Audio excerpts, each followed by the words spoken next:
This is a movie I have a small part in, right? Please say yes. If this is the movie I'm the lead of, I feel like the biggest idiot in the world. You are significant, but not the lead. I have a limited amount of screen time. Potent. I hate you. Not helpful. Hi, I'm Paul Feig. I'm Anna Kendrick. And I'm Blake Lively. We have filmed in some amazing locations. Let's see if we remember them.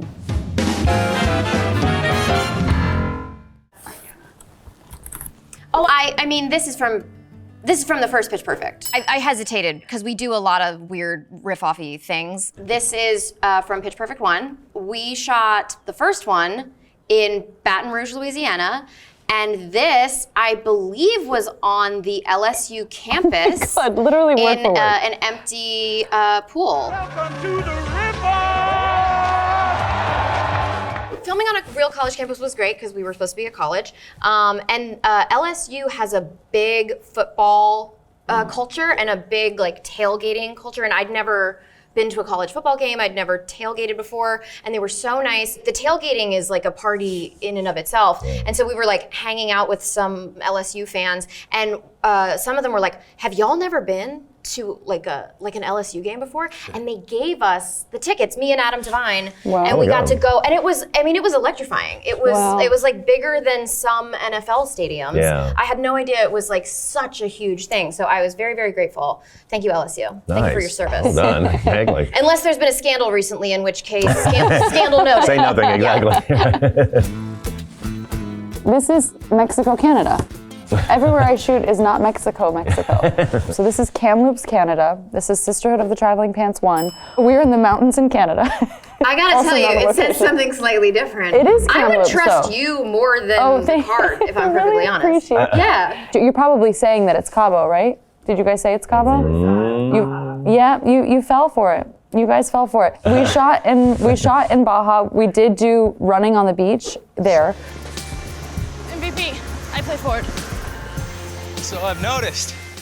But all of the soccer is in the mountains in Canada, and then they just green screened the ocean in. I had to like pour water on my head, like because I'm like trying to attract the. It's sort of like problematic now that I think about it. It's an older coach. I was a minor. Sure. Yeah, This was a while we ago. should update this. But he's 19 and I'm 16, and I'm like trying to like get his attention. I'm just like pour this water bottle on my head, but they were like, "You can't get your hair wet, or it's gonna. we don't have time to change over and dry your hair. Oh. So just pour it on your face." And I was like, "Okay." And it was my first job. I was like, "Yeah, I'm not gonna question the logic of that." So when you watch, I'm trying to be sexy, I'm like, because you don't like, it's not sexy just to like pour Yeah, I water would in have your thought that the eyes. sexy bit would be the wet hair. Yeah, it's like pouring it on your hair and No like resets, whatever. no But it's resets. just like in my eyes, so I go like this and then I flip my hair. I and it love a looks woman with bone so dry hair and a crazy. dripping wet face. Would have worked on me. It's horrifying. This is when Paul made Forrest Gump. There, yeah, exactly. Tom Hanks ran down that Yeah. street. No, that's from Bridesmaids. That is the scene where she goes to the big bridal shower. And that was in Pasadena, and it's way over the top. I mean, there was giant gazebos and stuff like that. And some people thought it was too much, and I was like, no, it's never too much for one of my not for Paul. movies. It's not for Paul. Thanks. Yeah, that was fun. That was a Didn't really she fun get time. some great drink when she She got was the lemonade. Yeah, Shit, yeah. that's fresh. Yeah, Yeah, exactly. yeah. Oh shit, that is fresh. That movie was just so much fun to do. And yeah, that's the last movie I made in Los Angeles. The whole movie in LA? Yeah, whole movie in LA. Wow. Yeah, and we never shot anything in LA again. It doesn't look like LA, like when they're shitting in the street. It happened. What are you doing? It happened.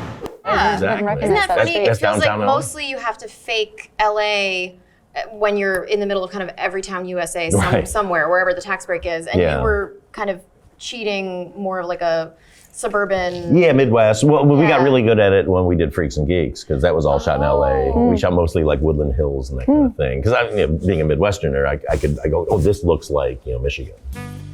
For me? For me? Is this getting a harder one? This is a movie I have a small part in, right? Please say yes. If this is the movie I'm the lead of, I feel like the biggest idiot in the world. You are significant, but not the lead. I have a limited amount of screen time. Yes? Potent. I hate you. Not helpful. This has to be Twilight. Yes. Okay, thank God. I think this would have been Twilight 1. I think we shot the first one in Portland, Oregon, and this was the like single most miserable day of like everybody's shooting life. Like I saw like hardened crew members be like, I don't even know if I'm coming back to work in the morning. I cannot do it. It was a very, very hard day because the elements do not discriminate. If it wants to be a freezing cold day and you are supposed to be in summer clothes, that is just too bad. And a wet wind chill when you're shooting nights. And you know, I think they did like panic last minute. I think we were supposed to be having like a day at the beach, and then suddenly we were in wetsuits. Like we were sort of pretending that we were like real, like advanced surfers or something. We drove all the way out here. I mean, we're paddling out. You guys are babies. Because it was the only way to, like we would have simply perished. But even like the crew, particularly people who had to film further down the beach, it was like there was just water, like freezing cold water absolutely everywhere. And there's only so much of that people can take. Apparently that is the #1 reason that people drop out of the Navy SEALs. It is not like the physical strength or the danger. It's like they were like, I'm so tired of being cold. Can you surf? I cannot surf, no. Believe it or not, I'm not like a beach bunny. Missed your calling. Miss Thing, do you remember this? Oh my gosh, this should be the roof of Silver Cup Studios. You can tell by the fashion, this is like early 2000s, the shoes. And so I think this is the roof of Silver Cup Studios, which was really beautiful for Gossip Girl. Season 1, probably episode like 3 or Wow. so. Damn. 2 or Did not 3. expect I was that. gonna ask, like, do you remember the season? But wow. This was like early on. I think we were doing like a fashion shoot. We were doing a fashion shoot, but like we didn't know what fashion shoots like were like supposed to look like. We thought they were like pose. Zulus, yeah. Yeah. No, that was my like basis of understanding a fashion. Was the point of the photo shoot to be shooting against like the New York skyline? I think the point of the photo shoot was that we shot 3 episodes at once, and so wherever we could shoot, it was just like we're on a roof. Can't We're on a the roof studio, at the exactly. studio. Yeah, and luckily the studio had a really pretty view. That is from Another Simple Favor. I believe that's called Punta Trigaro. That's the furthest point off of Anacapri, which is the upper part of Capri. The Italians call it Capri. I know, I just can't bring myself to do it. Well, also you say Capri and people go, what's that? And so Capri, so because we know Capri Sun. And Do you Capri just go in pants. the middle? I kind of middle fudge it. Like Capri. Capri. Yeah, we shot in Capri. Capri. Oh, that sounds We're right. like, oh, it's like what? Oh, so you can make so everybody's nobody happy. likes it. Exactly. Everyone's offended. Will you be my maid of honor? Did I mention it was in Capri? Capri, yes, she is in. We're all in. This whole thing was based on this woman, Giovanna Battaglia, who is the fashion editor for Vogue, French Vogue, got married to this ultra-rich hedge fund guy, and they took over all of Capri. She had her wedding out there. And so I'd seen these pictures and was desperate to recreate this. But in my brain, even though I'd been here a ton of times, I thought that was all grass that went out because they looked like they were on a grass isthmus. We got there to scout and everybody looked at me like I was crazy. They go like, how are we gonna do this? It's all rocks. And so I said, well, she did it. So we looked into it and then we basically hired the company. Oh, yeah. Same Wow. company built that. I think the lesson is that if you see your dream wedding and you can't afford it, just write it into a Write movie. a script about it, and exactly. then you get to do it. That's pretty much it, yes. I really liked seeing the way that you guys would take spaces that were already so spectacular and make them even more extraordinary. I remember there were, I think 2 days where I just went to set early to sneak away from production, which they don't like you to do because actors are very irresponsible, and if you lose one, you might never find them On a again. short leash, exactly. And I was just like giving myself like the free tour, and it took so many photos. It was so beautiful. It was like it was when we were shooting the wedding, so we were waiting for the nightfall, and so I got to like watch the sunset in these stunning ruins, and I was like, I cannot believe that I'm in Italy in this beautiful place doing this thing that I love and I'm not getting laid. It's a real heartbreaker. She's like, okay, shut the fuck up. Okay, great, Condé Nast Traveler. Whatever. You should have let us know. Somebody arrange that for me, please. Miss Kendrick needs some help. Oh, I know this one. Pick me. This is Scott Pilgrim versus the World. I wish that I could tell you that this was on like a really groovy location. Maybe they shot some exteriors or something. I know that the day that I was there, whatever piece of it I was in was on a soundstage in Toronto. This was? This scene? Yeah, this scene. Scott, was she really the one?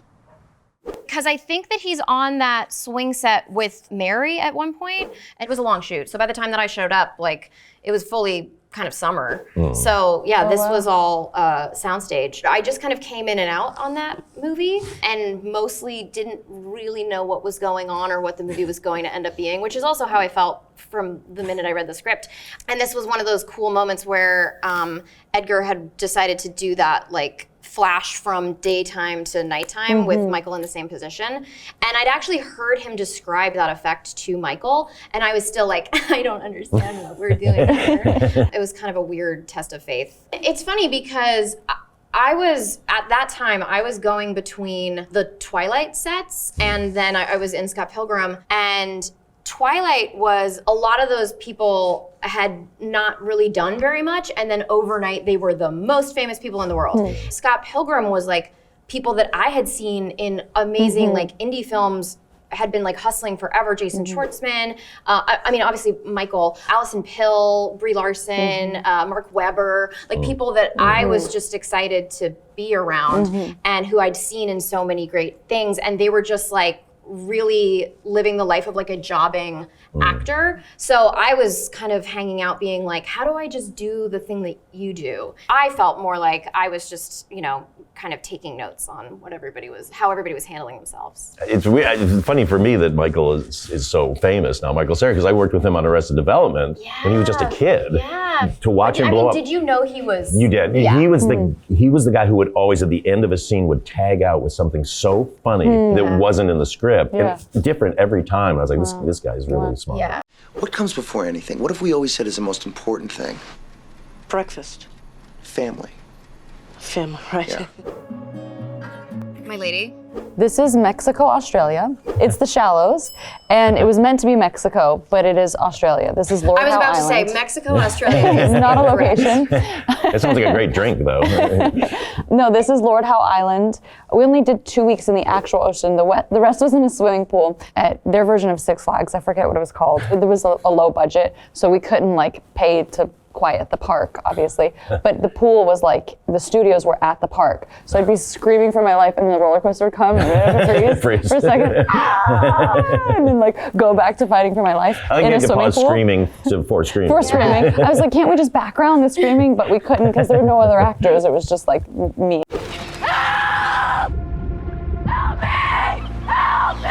They gave me an inflatable shark in one take.